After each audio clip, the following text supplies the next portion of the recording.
அரசு ஊழியர்களின் மிக நீண்ட போராட்டத்தின் முடிவாக வருகிற ஜனவரி மாதம் மீண்டும் பழைய பென்ஷன் திட்டம் அமலுக்கு வர இருக்கு. இது பற்றி ஜெம் தொலைக்காட்சி வழங்கும் சிறப்பு செய்தி தொகுப்பு இப்பொழுது பார்க்கலாம்.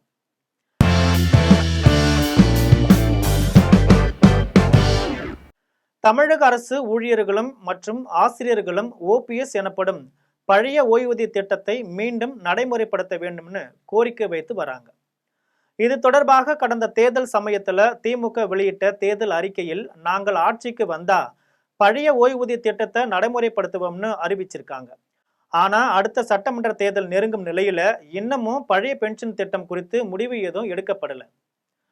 அதே சமயம் இது தொடர்பாக நீதிமன்றத்துல தமிழக அரசு வழக்கறிஞர் வாதிடும் பொழுது புதிய பென்ஷன் திட்டமே எல்லாருக்கும் பயனுள்ளதாக இருக்கிறது என்று தெரிவித்த தகவல் அரசு ஊழியர்கள் மத்தியில அதிர்ச்சி அலைகளை ஏற்படுத்தியது.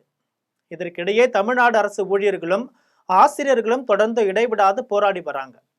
இந்த நிலையில முன்னதாக கடந்த பிப்ரவரி மாதம் பழைய பென்ஷன் திட்டத்தை நடைமுறைப்படுத்த வகையில அரசு ஊழியர்களின் கோரிக்கையை பரிசீலனை செய்வதற்காக ஒரு குழு அமைக்கப்பட்டது.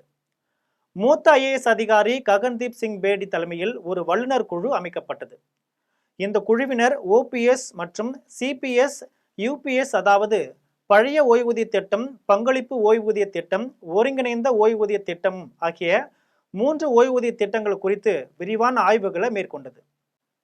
அந்த குழுவினர் அரசு ஊழியர்கள் சங்கங்கள் மற்றும் LIC போன்ற நிதி நிறுவனங்களுடன் ஆலோசனை செய்து கடந்த அக்டோபர் மாதம் இடைக்கால அறிக்கையை சமர்ப்பித்தனர்.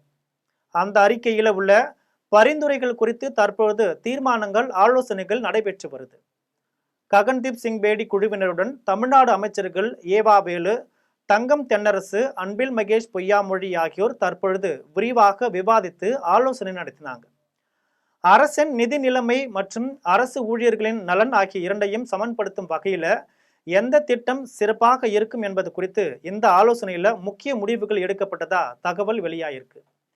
இதற்கிடையே அரசு ஊழியர்களின் பழைய ஓய்வூதிய திட்டம் குறித்து டிசம்பர் மாத இறுதிக்குள்ள ககன்தீப் சிங் பேடி குழு தனது இறுதி அறிக்கையை தாக்கல் செய்ய உள்ளது. இந்த இறுதி அறிக்கை தொடர்பாகத்தான் தற்பொழுது பரபரப்பான செய்திகள் வெளிவந்த வண்ணம் இருக்கு.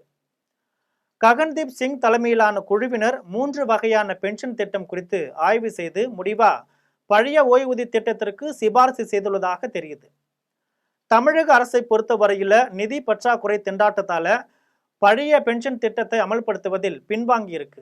இந்த நிலையில சட்டமன்ற தேர்தல் மிகவும் நெருங்கிவிட்டதால பழைய ஓய்வூதிய திட்டம் அறிவிக்காவிட்டால் அது திமுகவிற்கு பெரிய பின்னடைவாகும்னு அமைச்சர்கள் தரப்புல ஆலோசனை செய்யப்பட்டிருக்கு. அரசு ஊழியர்களின் வாக்கு வங்கி என்பது மிக முக்கியமா பார்க்கப்படுவதால நிதி நிலைமையை சரி செய்யும் பொருட்டு GST வரி சமன்பாட்டில் இருந்து பணத்தை பங்களிக்கலாம் என ஒரு ஆலோசனை செய்யப்பட்டிருக்கு.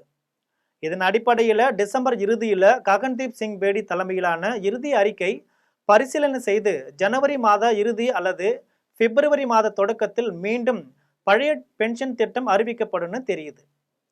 தற்பொழுது சட்டமன்ற தேர்தல் வருவதால அரசு ஊழியர்களின் பழைய பென்ஷன் திட்டம் திமுக அரசுக்கு மிகப்பெரிய நெருக்கடியை ஏற்படுத்தி இருக்கு.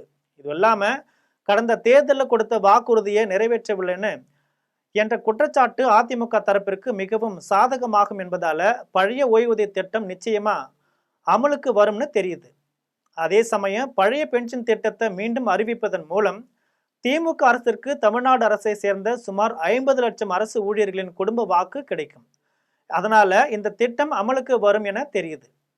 இது போன்ற தினசரி பின்னணி செய்திகளை தெரிந்து கொள்ள ஜெம் தொலைக்காட்சியுடன் எப்பொழுதும் தொடர்பில் இருங்கள். நன்றி, வணக்கம்.